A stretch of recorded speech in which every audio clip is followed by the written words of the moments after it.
Breaking చూస్తున్నాం. Telangana group 1 exams పై high court కీలక తీర్పు వెలువరించింది. రీవాల్యుయేషన్ నిర్వహించాలంటూ హైకోర్టు ఆదేశించింది. గతంలో ఇచ్చిన మెరిట్ లిస్ట్ ను రద్దు చేసిన హైకోర్టు 8 నెలల్లో మళ్లీ ప్రాసెస్ ను కంప్లీట్ చేయాలని ఆదేశించింది. సక్రమంగా నిర్వహించకపోతే మళ్లీ పరీక్షలు జరపాలని హైకోర్టు సంచలన తీర్పిచ్చింది. ఇదే అంశంపై మరింత సమాచారం మా ప్రతినిధి సునీల్ అందిస్తారు. సునీల్, మనం చూస్తున్నాం తెలంగాణ గ్రూప్ 1 ఎగ్జామ్స్ పై హైకోర్టు కీలక తీర్పిచ్చింది. ఈ తీర్పుని ఎలా చూడొచ్చు? తదుపరి నెక్స్ట్ స్టెప్ ఎలా ఉండబోతుంది? తెలంగాణ రాష్ట్రంలో గ్రూప్ 1 అభ్యర్థులు ఎంతగానో ఎదురు చూస్తున్నటువంటి గ్రూప్ 1 దానిపై ఈరోజు తెలంగాణ హైకోర్టు తుది తీర్పు ప్రకటించింది. కొద్దిసేపు క్రితమే ఈ గ్రూప్ 1 సంబంధించినటువంటి మెయిన్స్ మెరిట్ లిస్ట్ని రద్దు చేస్తూ ఆ పిటిషన్ అనుమతించింది తెలంగాణ హైకోర్టు. ఇప్పటికే మనం చూడొచ్చు, దీన్ని 8 నెలల్లో మళ్ళీ ప్రాసెస్ అంతా కంప్లీట్ చేసి ఒకవేళ సాధ్యం కాకపోతే తెలంగాణ పబ్లిక్ సర్వీస్ కమిషన్కి సాధ్యం కాకపోతే మళ్ళీ దీన్ని కనెక్ట్ చేయాలి. దీని ప్రస్తుతం అభ్యర్థులు ఉన్నారు, మీరు చెప్పండి అన్న. మేము 9 నెలల సంది కష్టపడ్డాం ఈ కేసు విషయంలో. ఈ గ్రూప్ 1 ప్రిలిమ్స్ ఎగ్జామ్ పెట్టినప్పటి నుంచి మా ఎస్సీ ఎస్టీ బిడ్డలను అన్యాయం చేస్తూ 29 జీవో తెచ్చినప్పటి నుంచి కొట్లాడుతున్నప్పుడు ఈ ప్రభుత్వం మా మీద అక్రమంగా కేసులు పెట్టి బీఆర్ఎస్ బీజేపీ దొంగలంటూ ప్రతిపక్షాల ముసుగులో కొట్లాడుతున్నారని చెప్పి మమ్మల్ని ఎన్నో విధాలుగా చిత్రవదనలు చేసి రేపు మెయిన్స్ అనగా కూడా అమ్మాయిల మీద అబ్బాయిల మీద ఇష్టం వచ్చినట్టు దాడులు చేసి కోర్టులలో పెట్టి కేసులలో పెట్టించి మమ్మల్ని ఎగ్జామ్ రాపించింది. అదే చెప్తున్నాం అన్న. ఈ విధంగా ఇట్లా మాకు అందరికి సహకరించిన వాళ్ళకు ప్రతి ఒక్కరికి శిరస్సు వంచి ప్రతి అభ్యర్థికి మేము మా కృతజ్ఞతలు తెలియజేసుకుంటూ కోర్టు మీద కూడా మాకు విశ్వాసం ఉండి ఈరోజు గెలిచిన ఒకటే చెప్పిందన్న కోర్టు. ఈ రోజు ఏదైతే 563కి GR PM general ranking list ఇచ్చిందో దాన్ని పక్కన పడేసి ఎమ్మటే రివాల్యుయేట్ చేయమన్నది. రివాల్యుయేషన్ చేయని పక్షంలో ఈ రోజు నుంచి 8 నెలల్లో రీమైన్స్ పెట్టమని చెప్పింది కోర్టు.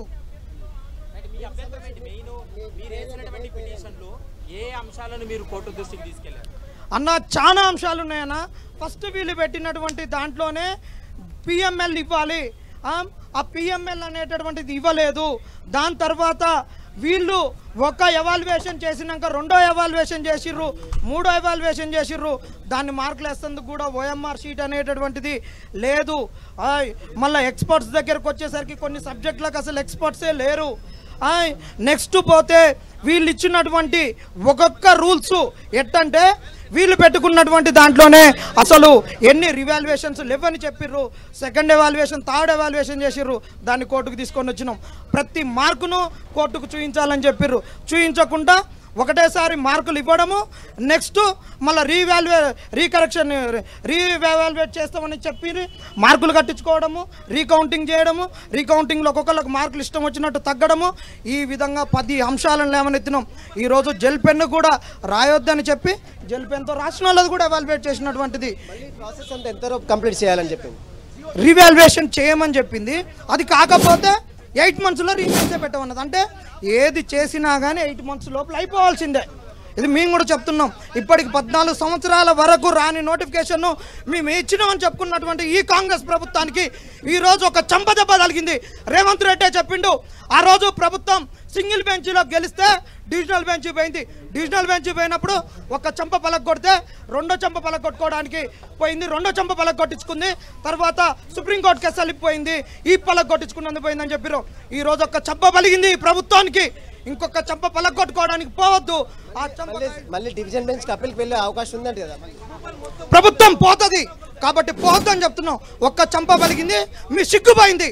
బట్టలు ఇప్పుకొని బరి బత్తాలు తిరిగి ఫైనల్గా ఏమంటుంది కోర్టు చెప్పినట్టు అంతా రివాల్యుయేషన్ చేయండి, లేదంటే వితిన్ 8 మంత్స్లో రీమైన్స్ కండక్ట్ చేయండి.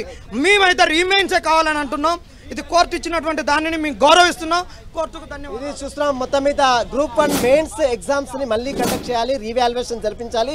ఒకవేళ ప్రభుత్వానికి తెలంగాణ పబ్లిక్ సర్వీస్ కమిషన్ కి సాధ్యం కాకపోతే 8 నెలల ఈ ప్రాసెస్ అంతా కంప్లీట్ చేయాలి. మెరిట్ లిస్ట్ ని ఏదైతే గతంలో ఇచ్చినటువంటి గ్రూప్ 1 మెయిన్స్ మెరిట్ లిస్ట్ ని రద్దు చేసింది, మళ్ళీ రీవాల్యుయేషన్ జరిపించిన తర్వాత మళ్ళీ లిస్ట్ ని మళ్ళీ బయట పెట్టాలి. ఒకవేళ రీవాల్యుయేషన్ కనుక 8 నెలల్లోగా చేయకపోతే మళ్ళీ రీ ఎగ్జామ్స్ ఏదైతే గ్రూప్ 1 మెయిన్స్ పరీక్షని మళ్ళీ నెలొకసారి కండక్ట్ చేయాలంటూ కూడా తెలంగాణ రాష్ట్ర పబ్లిక్ సర్వీస్ కమిషన్ ని హైకోర్టు ఆదేశాలు చేసింది. ఈ రోజు ఇచ్చిన తీర్పు కేవలం సింగిల్ బెంచ్ కనుక మళ్ళీ డివిజన్ బెంచ్కి మరి అప్పీల్ వెళ్ళడానికి టీజీపీఎస్ అంటే తెలంగాణ పబ్లిక్ సర్వీస్ కమిషన్ చూస్తున్నట్లు కూడా సమావేశం తెలుస్తుంది. ఒకవేళ వెళ్తే మరికొంత ఆలస్యం కూడా గ్రూప్ 1 సంబంధించిన విషయాలపై కూడా వచ్చే అవకాశం ఉంది. Right, thank you Sunil.